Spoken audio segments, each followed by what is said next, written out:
Assalamualaikum warahmatullahi wabarakatuh. Salam KBRT, salam nyeting Vespa mu kencang Vespa kalian pincang.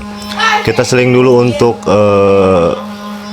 project mesinnya ya guys ya. Kita seling dulu pelepasan di bagian mesin dari bodi ya guys ya. Kita buka dulu untuk baut armnya ya guys ya, atau baut mesinnya. Lanjut kita pembukaan di bagian jangan lupa untuk bawahnya mesin itu dikasih ban atau bantalan atau apa supaya mesinnya tidak gugus ataupun lecet, meskipun emang lecetnya itu tidak berdarah ya guys ya, tidak sakit, tapi kan kalau gugus kan aduh sayang lah, mesinnya sayang ya guys ya, sayang. Kita seling dulu untuk penurunan apa ya, nggak enak bahasanya kok penurunan melepas mesin dari bodinya ya guys ya. Jangan lupa kita buka untuk paku as rodanya ya guys ya, ataupun apalah pasek, apa itu pasek, gak enak banget untuk ngomongnya ya guys ya.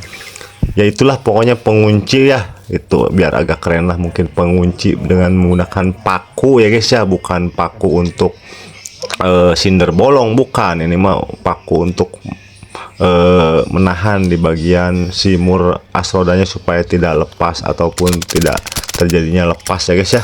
Lanjut kita pelepasan di bagian murnya dengan menggunakan mata sok 22 untuk ukurannya ya guys ya, gitu, karena ini mesin super blok 2 ya guys ya, bloknya mau udah dilepas dari mesinnya. Jadi untuk masalah pembongkaran mesin atau apa, alangkah baiknya kita perhitungkan dulu ataupun perhatikan dulu ya guys ya. Yang namanya mesin Vespa itu udah pasti pada matang-matang ya gitu, jadi harus dipikir matang-matang gitu ya guys ya, bukan matang Indomie, bukan, maksudnya teh harus matang-matang karena banyak kejutan di dalamnya ya guys ya, bikin hati kita ketar-ketir ataupun bisa bikin jantungan, karena yang namanya mesin Vespa itu ya lumayan riskan ya guys ya. Tuh untuk mur koplingnya pada selek ya guys ya, terus untuk koplingnya jadi nggak cuma ngebongkar mesin, tapi harus diperhatikan satu persatu untuk komponen pada mesinnya ya guys ya. Tuh untuk data koplingnya juga di bagian as kruknya udah pada selek ya guys ya, udah pada gompal, itu bisa mengakibatkan lepasnya mur ataupun terganggunya ketika kita pemasangan.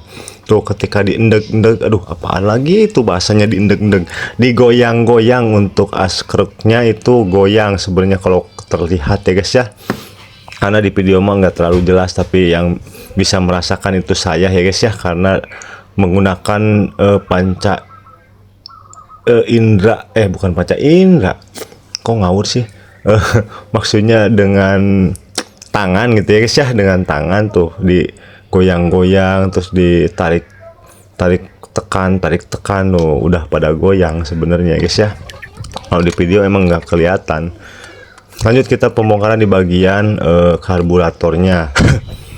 Itu jadi setiap pembongkaran di bagian mesin Vespa itu satu persatu harus diperhatikan ya guys. Tuh kan terjadinya kebocoran di bagian packing karbunya udah hampir rata-rata ya guys ya. Jadi ketika kita punya mesin Vespa ataupun kita berpespa itu atau main Vespa itu harus diperhatikan setiap titiknya ya guys ya, anjay, titik bukan koma ya guys ya, setiap titiknya harus diperhatikan bener-bener, nggak boleh sembarangan ya guys. Tuh kan terjadinya kebocoran, pantesan mesinnya pada trouble terus ya, udah wajar kalau Vespa mah gitu, udah pada umum seperti itu kalau kita tidak diperhatikan. Terus cara penanganannya harus seperti apa gitu ya guys ya. Nah, jadi banyak item-item yang tidak sesuai ataupun udah pada aus. Tuh kan untuk bagian rengkesnya juga pada bocor, jadi udah hampir rata-rata di bagian permukaan ini sering diabaikan ya guys ya, padahal mah itu berakibat fatal ya guys ya, bisa masuk jurang seperti itu. Tuh udah pada enggak rata untuk bagian dudukan karburatornya tuh udah hampir rata-rata itu tidak rata ya guys ya, atau terjadinya lengkungan bekas apa nggak tahu, atau gurinda atau gimana terserah ya guys ya. Tapi intinya di bagian ini sering tidak diperhatikan, sering tidak rata ya guys ya, diabaikan. Jadi setiap pembongkaran itu harus diteliti ya guys ya, diteliti apalagi ditongrongin. Dan untuk topnya juga, untuk masalah pengapian platina itu beda daripada yang lain ya guys ya, CDI ataupun CDI DSC. Karena untuk topnya pengapian platina itu minimal untuk timing sebelum TMA itu harus sekitar 20 derajat ya guys ya, atau 21 derajat kalau pakai timing leg gitu ya guys ya. Nah ini terlalu mundur untuk pengapiannya gitu, minimal ya di tengah-tengah. Syukur-syukur kalau misalkan rotornya masih bagus ataupun platinanya masih bagus, itu pun harus diperhatikan ya guys ya. Minimal untuk pengapian platina itu di 21 ataupun di 22 seperti itu ya guys ya. Tuh untuk baunya pun udah pada selek ya guys ya, ataupun parasea. Kalau selek itu kan parasea ya guys ya.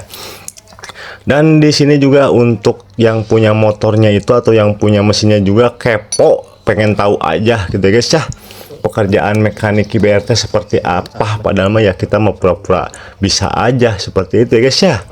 Itu biar tahu gitu kan, dijelaskan sama yang punya motor ataupun punya mesin ya guys ya. Itu pekerjaan saya teh seperti apa ya, wajar lah, namanya juga yang punya motor mau kepo. Kadang-kadang emang pada kepo gitu ya guys ya, termasuk saya juga kadang-kadang suka kepo ya guys ya. Jadi sudah sewajarnya. Nah kita melepaskan untuk baut-baut pada rengkesnya secara zigzag. Nah ada salah satu baut yang beda daripada yang lain posisinya ya guys ya. Untuk murnya itu di posisi sebelah kiri ya guys ya, itu satu-satunya, yang lainnya pada normal ya guys ya. Itu untuk pelepasannya seperti biasa, lawan arah jarum jam. Udah pada selek, udah hampir rata-rata sih untuk mesin Vespa itu. Kalau nggak ada kejutan di dalamnya, itulah bukan mesin Vespa ya guys ya. Udah pasti pada matang-matang untuk mesinnya. Untuk pembongkaran di bagian baut-baut pada rengkes itu, alangkah baiknya kita secara zigzag ataupun silang.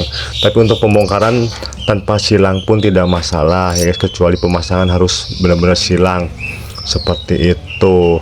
Tapi rata-rata sih untuk baut-baut pada rengkes Vespa ataupun mesin Vespa itu pada selek, dipasang lagi, terus kadang-kadang murnya pada double ya guys ya. Jadi alangkah baiknya kita stok untuk baut rengkes apalagi mur rengkes gitu, supaya mesin bener-bener fit, terus kekencangannya juga maksimal gitu ya guys ya. Terus pemasangan juga enak gitu. Jadi harus hati-hati kalau misalkan membongkar Vespa itu, harus dipikir 2 kali bukan 3 kali ya guys ya, karena pasti ada kejutan di dalamnya.